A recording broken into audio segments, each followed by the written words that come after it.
Hello friends, welcome to the exam hacker YouTube channel. दोस्तों, आज की इस वीडियो में हम लोग यहाँ पे यूपीएससी के प्रीवियस ईयर क्वेश्चन में हिस्ट्री के पार्ट से जो 2012 में पूछे गए हैं प्रश्न हैं उसको हम लोग यहाँ पे डिस्कस कर रहे हैं। 2012 में हिस्ट्री में टोटल 21 क्वेश्चन पूछे गए थे, उसको आज सिंगल वीडियो में इसको हम लोग कवर करेंगे। तो चलो दोस्तों, आज का वीडियो स्टार्ट करते हैं। आज का पहला प्रश्न यहाँ पे है कि जो हमारी साइंटिफिक हमारी प्रोग्रेस थी एंशियंट इंडिया में, उसके रेफरेंस में कुछ स्टेटमेंट दिए गए हैं और कौन सा स्टेटमेंट हमारी सही है। पहला बोला है कि हमारी फर्स्ट सेंचुरी एडी, ठीक है, फर्स्ट सेंचुरी सी तक हमारे पास स्पेशलाइज सर्जिकल इंस्ट्रूमेंट हो गए थे, कॉमन हो गए थे। ये हमारी बिल्कुल ही सही स्टेटमेंट है। एक्चुअली यहाँ पे आप देखोगे तो हमारी चरक जो थी, चरक जो संहिता जो बनाया गया है या डेवलप किया गया है, वो लगभग माना जाता है कि 100 BC से 200 CE के आसपास है। तो उस समय हमारी चरक ने सर्जिकल इंस्ट्रूमेंट और इंटरनल ऑर्गन की जो ट्रांसप्लांट थे उसको भी मेंशन किया गया है। तो third century first century AD तक ये हमारी कॉमन हो गई थी। दोनों स्टेटमेंट सही है, लेकिन चौथे स्टेटमेंट में आप गौर करोगे तो यहाँ पे बोला है कि concept of cyclic quadrilateral were known in 7th century AD. Actually जो हमारी क्वाड्रिलेटरल मेथड से साइक्लिक क्वाड्रिलेटरल मेथड जो हमारी थी वो भास्कराचार्य ने डेवलप किया गया था, और भास्कराचार्य 12th सेंचुरी यानी 12वीं सेंचुरी से बिलोंग करते हैं, ना कि 7th सेंचुरी से। तो आप चौथे स्टेटमेंट को वैसे भी आप रिमूव करोगे तो आपका आंसर आ जाएगा ए 1 एंड 2। ठीक है, तो यही हमारा आंसर है 1 एंड 2। दूसरा यहाँ पे दिया है कि एंशियंट हिस्ट्री की बात करें तो यहाँ पे बुद्धिज़्म और जैनिज्म में कौन सा हमारा कॉमन था। देखो, बुद्धिज़्म यहाँ पे आप बोल सकते हो मिडिल पाथ को चूज करने के लिए बुद्धिज़्म सपोर्ट करता है, लेकिन जैनिज्म क्या करता है, जो हमारी एक्सट्रीम पीनेंस होती है उसको चूज करता है। तो यहाँ पे पहला स्टेटमेंट आप देख सकते हो, avoidance of extremist पीनेंस and enjoyment. ये तो हमारी एक्चुअली यहाँ पे एक्सट्रीम जो पीनेंस होती है जैन यहाँ पे सपोर्ट करता है, लेकिन बुद्धा सपोर्ट नहीं करता है। तो दोनों में कॉमन नहीं है, तो 1 हमारे स्टेटमेंट गलत हो जाता है। 1 यदि आप हटाओगे तो यहाँ पे बी हमारा आंसर निकल के आ जाता है। ठीक है, तो यहाँ पे बी में क्या है, अथॉरिटी ऑफ वेदा को दोनों ही रिजेक्ट किए हुए थे और रिचुअल को भी यहाँ पे रिजेक्ट किए हुए थे। तो दोनों स्टेटमेंट हमारी कॉमन है, 2 का बी हमारा आंसर हो जाएगा 2 एंड 3। तीसरा चलते यहाँ पे पूछा है कि नागरा, द्रविड़ा और बेसरा किससे रिलेटेड है। तो आपको पता होगा नागरा, द्रविड़ा और बेसरा तीनों हमारे इंडियन टेम्पल आर्किटेक्चर है, मेन इंडियन टेम्पल आर्किटेक्चर है। तो यहाँ पे 3 का सी आंसर हो जाएगा। चौथा यहाँ पे दोस्तों, कांग्रेस मिनिस्टर रिजाइन किए थे 7 प्रोविंस में 1939 में, वो किस लिए किए थे। 1939 में दोस्तों वर्ल्ड वार 2 स्टार्ट हुआ था, और यहाँ पे आप बोल सकते हो कि इंडियन की जो वायसराय थे वो इंडिया को वर्ल्ड वार 2 में शामिल किए थे बिना इंडियन पीपल को कंसल्ट किए हुए। इसी की वजह से कांग्रेस की जो मिनिस्ट्रीज थे 7 प्रोविंस में, जो उनकी गवर्नमेंट वहाँ पे फॉर्म हुई थी, उन्होंने रिजाइन मार दिया था। तो यहाँ पे आप देखोगे जो ये रीजन था यहाँ पे आई थिंक मेंशन नहीं किया गया है, इसलिए हमारे इसका डी आंसर हो जाएगा, 4 का D. None of the statement A B C are correct. अब पांचवा की बात करते हैं। यहाँ पे पूछा है कि प्रिंसिपल फीचर थे, कौन कौन से प्रिंसिपल फीचर थे इंडियन एक्ट 1919 का। तो 1919 का जो प्रिंसिपल फीचर्स थे उसमें आप देख सकते हो कि यहाँ पे रिस्पॉन्सिबल गवर्नमेंट फॉर्म करने की बात की गई थी, यानी कि जो हमारी प्रोविंस होंगे वो इंडियन पीपल के लिए रिस्पॉन्सिबल होंगे। कुछ जो हमारी जो सब्जेक्ट थे वो सेंट्रल गवर्नमेंट के लेजिस्लेटिव थे, हटा के प्रोविंस के लिए रिजर्व कर दिए गए थे और ट्रांसफ़र कर दिए गए थे। ठीक है, उसको ट्रांसफ़र बोलते हैं। तो यहाँ पे ड्यूअल गवर्नमेंट का कॉन्सेप्ट आया था, जिसमें कि प्रोविंस की 2 रोल होंगे। एक तो वो पीपल के लिए रिस्पॉन्सिबल होगा, दूसरा सेंट्रल गवर्नमेंट गवर्नर उसको रूल करेगा, तो ड्यूअल रोल हो जाएगा। और सेंट्रल जो गवर्नमेंट होंगे वो हमारे यूके पार्लियामेंट के लिए रिस्पॉन्सिबल होगा। ठीक है, तो ये सारी हमारी नए यहाँ पे मेन फीचर्स लाए गए थे, यानी कि प्रोविंस पे डायरेक्टली लाई थी और रिस्पॉन्सिबल गवर्नमेंट का कॉन्सेप्ट आया था। तो अब यहाँ पे देख लेते हैं, यहाँ पे introduction of directory in executive government of province, ये हमारी बिल्कुल ही सही है। ड्यूअल गवर्नमेंट का कॉन्सेप्ट आया था डायरेक्टरी का, और यहाँ पे दूसरा दिया है कि introduction of separate communal electorate for Muslim, ये हमारे 1909 में ही आ गया था मुस्लिम के लिए सेपरेट। इसके अलावा डिफरेंट अदर हमारे कास्ट थे उसके लिए भी सेपरेट आया था, लेकिन मुस्लिम के लिए 1909 में ही आ गया था। दो आप यहाँ से हटा सकते हो, दो को आप हटाओगे तो 1 और डी शामिल हो जाएगा। तीसरा देख लेते हैं devolution of legislative authority by centre to province. देखो कुछ सब्जेक्ट हमारे ट्रांसफर किए गए थे सेंट्रल से प्रोविंस था, तो ये हमारी तीसरा भी स्टेटमेंट में सही है।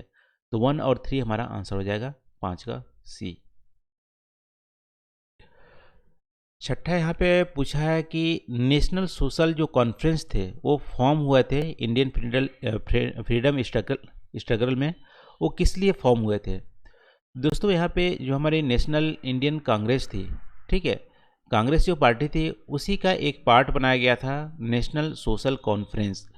अब नेशनल सोशल कॉन्फ्रेंस क्या करेगा, स्पेशली जो सोसाइटी में हमारी जो रिफॉर्म लाने हैं उसकी बात करेगा। तो जो नेशनल सोशल जो कॉन्फ्रेंस थे वो हमारी 3 बंदों ने फॉर्म किया था, MG रानाडे, रघुनाथ राव और बेहराम जी मालाबारी। इन्होंने नेशनल सोशल कॉन्फ्रेंस 1887 में फॉर्म किया गया था और सोसाइटी में रिफॉर्म करने के लिए, और उन्होंने पॉलीगॉमी जैसे चाइल्ड मैरिज इनको उन्होंने रिजेक्ट किया हुआ था। तो यहाँ पे आप बोल सकते हो सी हमारा आंसर हो जाएगा। Behram ji Malabari, MG Ranade decide to bring together all the social reform groups of country under one organisation, national social conference. तो 6 का हमारा सी आंसर हो गया। 7वां यहाँ पे पूछा है कि BR अम्बेडकर ने कौन सी पार्टीज को यहाँ पे इस्टेब्लिश किया गया था। तो यहाँ पे देख सकते हो the peasant and worker party of India था, वो हमारे मार्क्स की जो आइडियोलॉजी वाले यहाँ पे हैं उन्होंने स्टार्ट किया था। तो 1 स्टेटमेंट हमारी गलत हो जाती है। 1 यदि आप हटा दोगे तो 2 और 3 हमारा यहाँ पे निकल के आ जाएगा। तो all India schedule caste federation और इंडिपेंडेंट लेबर पार्टी दोनों ही हमारे डॉक्टर अम्बेडकर ने इस्टेब्लिश किया था। तो बी हमारा आंसर हो गया 7 का बी। 8वां यहाँ पे है महात्मा गांधी महात्मा गांधी ने 1932 में फास्ट टू डेथ यहाँ पे स्टार्ट किया था। वो किस लिए किया था, देखो फास्ट टू डेथ इसलिए स्टार्ट किया था क्योंकि उस समय आप बोल सकते हो कि जो Ramsay MacDonald announce the communal award. Communal award में क्या हुआ था कि जो मुस्लिम के लिए इलेक्ट्रेट सेपरेट जो इलेक्ट्रेट दिया गया था, वही सेम यहाँ पे शेड्यूल कास्ट के लिए भी यहाँ पे सेपरेट इलेक्ट्रेट का कॉन्सेप्ट यहाँ पे अवार्ड किया होता है, जो अगेन यहाँ पे जो सोसाइटी को डिवाइड करने वाला यहाँ पे कॉन्सेप्ट था। तो इसके वजह से यहाँ पे महात्मा गांधी ने फास्टिंग किया था अप टू डेथ। तो सी हमारा आंसर हो जाएगा। ये हमारी 1932 में ये हमारी आई थी, तो इसको भी ध्यान रखना 1932 में। तो सी हमारा इसका आंसर हो गया 8 का सी। नवा है यहाँ पे रेटवारी सेटलमेंट के बारे में है। तो रेटवारी सेटलमेंट दोस्तों यहाँ पे रियोट भी बोलते हैं। रियोट किसको बोलते हैं, जो पीजेंट वहाँ पे काम करते थे। तो रेटवारी सेटलमेंट जो थी वो आप बोल सकते हो डायरेक्ट जो गवर्नमेंट थी वो डायरेक्ट फार्मर से टैक्स कलेक्ट करती थी पैसे के फॉर्म में, ठीक है। जो हमारी फार्मर थे वो पैसे के फॉर्मेट में करती थी, और इनको इंट्रोड्यूस किया गया था सर थॉमस मुनरो जो गवर्नर थे चेन्नई के मद्रास का 1820 में। उसके द्वारा रेटवारी सिस्टम यहाँ पे इंट्रोड्यूस किया गया था, और ये कहाँ कहाँ फंक्शन करता था, मद्रास और बॉम्बे की प्रेसिडेंसी में। इसके अलावा असम के प्रेसिडेंसी में भी ये फंक्शन करता था। और ये हमारी जो लैंड का ओनर होता था, फार्मर होता था, वो उसको सेल भी कर सकता था, गिफ्ट भी कर सकता था। लेकिन जो टैक्स होते हैं वो फिक्स जनरली होते थे और 5 साल में रिवाइज किया जाता था, और डायरेक्ट यहाँ पे गवर्नमेंट को टैक्स देने होते थे एज ए पैसे ग्रुप में। अब देख लेते हैं यहाँ पे क्या क्या दिया हुआ। The rent was paid directly by the peasant to the government, ये हमारी बिल्कुल सही है। Government gave pattas to the ryot, ये भी हमारी सही है। Land were surveyed and assessed before being taxed, देखो ये भी हमारा एक तरह से सही है, क्योंकि जो हमारी ड्राई लैंड जो फार्मिंग थी, जहाँ पे एक तरह सिंचाई की सुविधा नहीं थी, वहाँ पे आई थिंक 50% के आसपास टैक्स देना पड़ता था, और जहाँ पे वेटलैंड थी वहाँ पे इससे ज़्यादा देना पड़ता था। तो वहाँ पे सर्वे एसेस किया जाता था। तो 9 का हमारा सी आंसर हो जाएगा 1, 2 एंड 3। ये हमारे 80-20 में स्टार्ट किया था, किसके द्वारा, सर थॉमस मुनरो के द्वारा। 10वां यहाँ पे पूछा है कि दादा भाई नौरोजी का मोस्ट इफेक्टिव कंट्रीब्यूशन क्या था। तो यहाँ पे जो ड्रेन ऑफ वेल्थ की जो कॉन्सेप्ट दिया था वही हमारा मेन यहाँ पे कंट्रीब्यूशन था दादा भाई नौरोजी का। तो expose the economic exploitation of India by the British, ये हमारा मोस्ट यहाँ पे कंट्रीब्यूशन था, इफेक्टिव कंट्रीब्यूशन। तो यही हमारा आंसर हो जाएगा 1 का ए। ठीक है, तो 10 का हमारा ए आंसर हो गया। कंट्रीब्यूशन हमारे था यहाँ पे इकोनॉमिक एक्सप्लॉइटेशन, जो ड्रेन ऑफ वेल्थ की बात की गई थी दादा भाई नौरोजी ने। 11वां यहाँ पे है with reference to Dhrupad. Dhrupad एक तरह से बोल सकते हो ट्रेडिशनल हमारी म्यूजिक है, और ध्रुपद बहुत ही ओल्डेस्ट जो हमारी हिंदुस्तानी क्लासिकल म्यूजिक है, सबसे ओल्डेस्ट हमारी ध्रुपद है। इसकी आप ट्रेस करोगे तो वेदास के आसपास से ओरिजिनेट हुआ था ध्रुपद का कॉन्सेप्ट। ठीक है, तो इसमें सामवेदा है, उसी से ओरिजिन बोला जाता है ध्रुपद का। और ये हमारी बोल सकते हो कि ध्रुपद का मतलब है, ध्रुव का मतलब है यहाँ पे तारे, यानी इवनिंग जो स्टार होते हैं वो मूव करते हैं। तो ध्रुपद का मतलब है इवनिंग स्टार का मूव करना, उसी से रिदम यहाँ पे बनाया गया है ध्रुपद का, और ये पोएटिक फॉर्म में है। तो अब देख लेते हैं स्टेटमेंट में क्या क्या दिया गया यहाँ पे। Dhrupad originate and developed in the Rajput kingdom during the Mughal period. ये हमारी बिल्कुल ही गलत है, क्योंकि यहाँ पे सामवेदा से भी आप बोल सकते हो बहुत ही क्लासिकल है, यानी सबसे ओल्डेस्ट माना जाता है ध्रुपद। तो 1 को आप यहाँ पे हटा दो, तो या तो हमारे डी होंगे या तो हमारे सी होंगे। देख लेते हैं B, Dhrupad is a primary devotional and spiritual music. क्योंकि संस्कृत वर्ड का यूज़ किया जाता है तो स्पिरिचुअल और डिवोशनल म्यूजिक था, बिल्कुल ही सही है। Dhrupad also use Sanskrit syllable from the mantra, बिल्कुल ही सही हमारे। 11 का बी आंसर हो जाएगा 2 and 3। अब 12वां की बात करते हैं। Why do distinguish between Kuchipudi and Bharatanatyam dance. तो कुचिपुड़ी हमारी आंध्र प्रदेश की क्लासिकल डांस है, भरतनाट्यम तमिलनाडु की क्लासिकल डांस है। अब कुचिपुड़ी की बात करेंगे, कुचिपुड़ी और भरतनाट्यम में थोड़ा सा अंतर है। कुचिपुड़ी एक तरह से सर्कुलर मूवमेंट इसमें करते हैं, ठीक है, और इनकी जो ड्रेस होती है कुचिपुड़ी का, उसमें लॉन्ग एक तरह से जो यूज करते हैं कपड़े जो यूज करते हैं उसमें लॉन्ग होते हैं, और यहाँ पे सिंगल फैन होता है। और भरतनाट्यम में आप देखोगे तो भरतनाट्यम में उतनी लॉन्ग कपड़े का यूज नहीं करते हैं, और आई थिंक 3 यहाँ पे फैन होता है जो कपड़े का 3, ठीक है। और इसके अलावा आप बात करोगे तो भरतनाट्यम में क्या होता है, स्कल्पचर पोज को यहाँ पे रेप्लिकेट करते हैं, जो यहाँ पे दिखाता है कि जो इनर फायर है बॉडी का वो यहाँ पे शो होता है।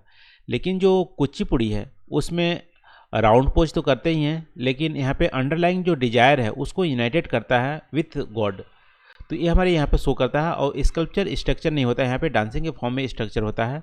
और ठीक है, तो ये हमारी थोड़ी सी डिफरेंस हो गया।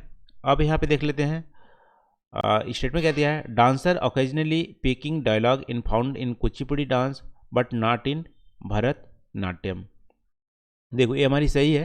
एक्चुअली कुचिपुड़ी डांस में जो होता है कि कुछ हमारी जो डायलॉग होती है वो यहाँ पे बोले जाते हैं या मुंह से आवाज़ आती है, लेकिन भरतनाट्यम में ऐसा कुछ नहीं होता। वहाँ पे स्टेचू जैसा स्ट्रक्चर होता है, स्कल्पचर जैसा पोज होता है, और वहाँ पे इनर जो वॉइस होती है, इनर जो फायर होता है उसको यहाँ पे शो किया जाता है। दूसरे यहाँ पे दिया है dancing on the brass plate by the keeping the feet on its edge in the feature of Bharatanatyam.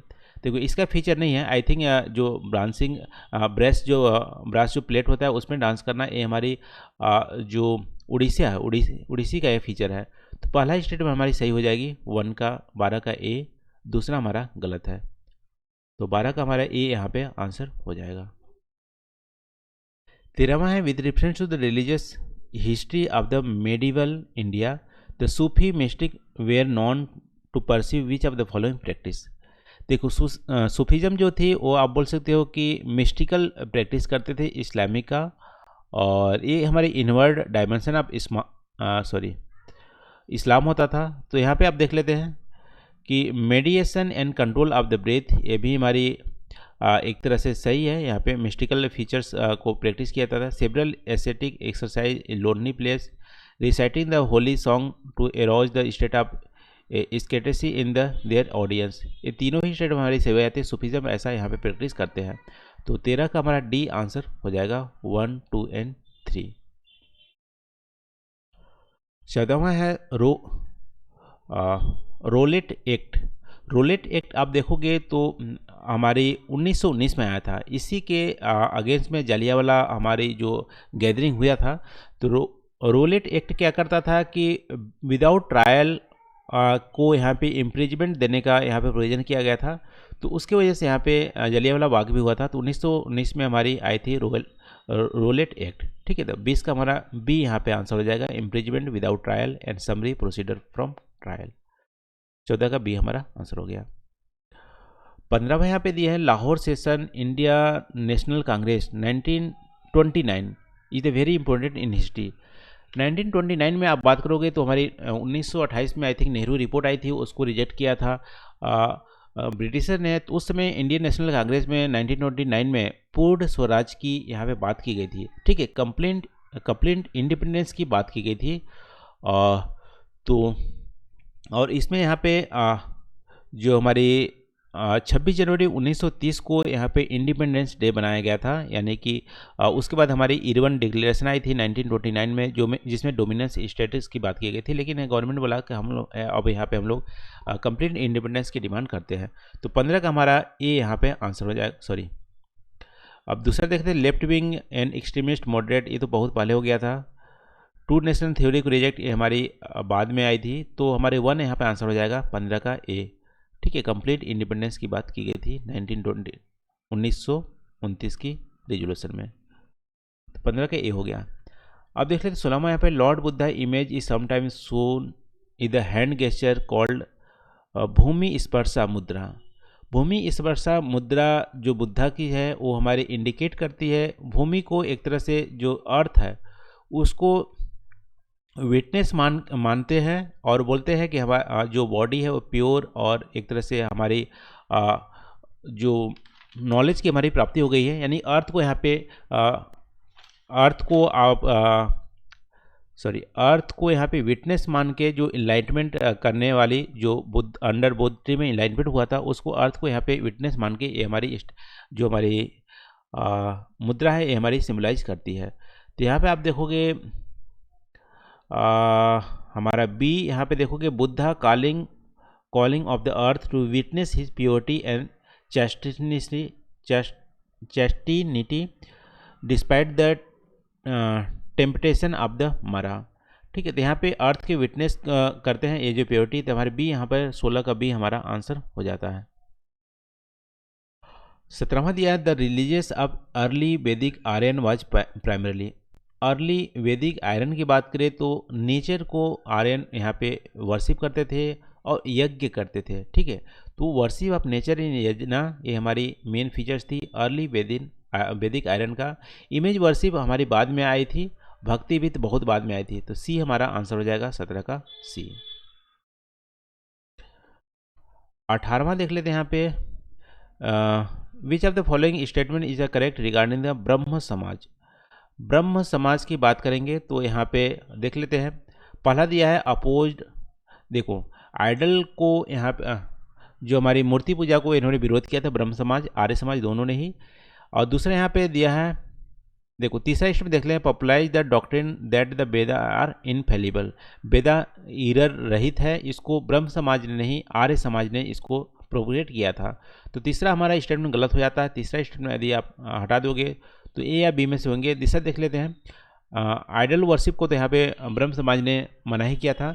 फिर बी यहाँ पे denial the need of priestly class for interpreting religious text, ये बिल्कुल ही सही है। तो 1 और 2 हमारा यहाँ पे आंसर हो जाता है। ब्रह्म समाज ने यहाँ पे दोनों को किया था, लेकिन जो वेदा का इनफेलिबल है वो हमारी आर्य समाज ने इसको प्रोपोगेट किया था। तो 18 का बी आंसर हो जाता है 1 और 2। 19वां यहाँ पे है assessment of land revenue on the basis of nature of the soil and quality of the crop, use of mobile cannon in warfare, cultivation of tobacco and red chilli. किसने अंग्रेज ने किसको इंट्रोड्यूस किया था? देखो एंशियंट इंडिया में आप देखोगे तो उस समय जो लैंड पे जो रेंट लगाए जाते थे, टैक्स कलेक्ट किया जाता था, वो नेचर ऑफ सॉइल और क्वालिटी ऑफ क्रॉप को एसेस करके किया जाता था। तो ये हमारी एंशियंट इंडिया का पहला स्टेटमेंट पार्ट है। इंग्लिश यहाँ पे इंट्रोड्यूस नहीं किए थे। मोबाइल कैनन इन वारफेयर की बात करें तो ये हमारी बाबर ने सबसे पहले यूज़ किया था। ये हमारे इंग्लिश ने यूज नहीं किए थे। टोबैको एंड रेड चिलीज, इसकी बात करें तो पोर्तुगीज थे, वो हमारे इंट्रोड्यूस किए थे। तो तीनों में से किसी ने भी इंग्लिश ने इंट्रोड्यूस नहीं किया था, तो यहाँ पे 19 का डी आंसर हो जाएगा, नन। अब नेक्स्ट हमारी प्रश्न है यहाँ पे 20वां देख लेते हैं। विद रेफरेंस टू गिल्ड श्रेणी की बात करते हैं। एंशिएंट इंडिया में जो श्रेणी था वो played the very important role in country economy, which of the following statement are correct. श्रेणी एक्चुअली यहाँ पे जो बिजनेस हमारी क्लास थी, ट्रेडर थे, उसको यहाँ पे एक तरह से दर्जा दिया जाता था अलग अलग श्रेणी का, और एक तरह से उन्होंने ऑर्गेनाइज करते थे, एसोसिएट करते थे, ट्रेडर्स, मर्चेंट, आर्टिसन होते थे, इनको दिया जाता था। लेकिन श्रेणी यहाँ पे आप बोलोगे हंटिंग और फिशिंग वाले जो थे उसको श्रेणी का दर्जा नहीं दिया जाता था, तो यहाँ पे बिजनेस क्लास का श्रेणी का दर्जा दिया जाता था। अब यहाँ पे स्टेटमेंट देख लेते हैं क्या क्या स्टेटमेंट दिया है। पहला था every guilds are registered with the central authority of state, ये हमारे बिल्कुल ही गलत है। एक्चुअली इसको रजिस्टर्ड नहीं किया जाता था। Wise the king chief administrative authority of king, ठीक है, पहला स्टेटमेंट हमारी इसको रजिस्टर्ड नहीं किया जाता था, ऐसे ही इसको प्रदान किया जाता था श्रेणी। और दूसरा देख लेते हैं wage rule work standard price were fixed by the guilds, ये स्टेटमेंट हमारी सही है। Guilds had judicial power over the own honour, जिस मान लो एक हमारी ट्रेड की एक एसोसिएशन है, उसको एक श्रेणी प्रदान कर दिया गया, तो उस ट्रेड की जो मेंबर्स है उसकी जुडिशियल पावर उस श्रेणी के पास होती थी। जैसे हेड एक तरह से बोल सकते हो, जैसे विलेज का हेड होता था, जैसे मान लो प्रधान होता है, तो वैसे ही यहाँ पे श्रेणी दी जाती थी। डिफरेंट ऑर्गेनाइजेशन की एक श्रेणी दी जाती थी, उसके जुडिशियल पावर होते थे उस मेंबर का, और इसके स्टैंडर्ड जो प्राइस फिक्स किए जाते थे गिल्ड के द्वारा। तो ये हमारी 2 और 3 स्टेटमेंट हमारी सही हो जाती है, तो 20 का हमारा सी आंसर हो जाएगा।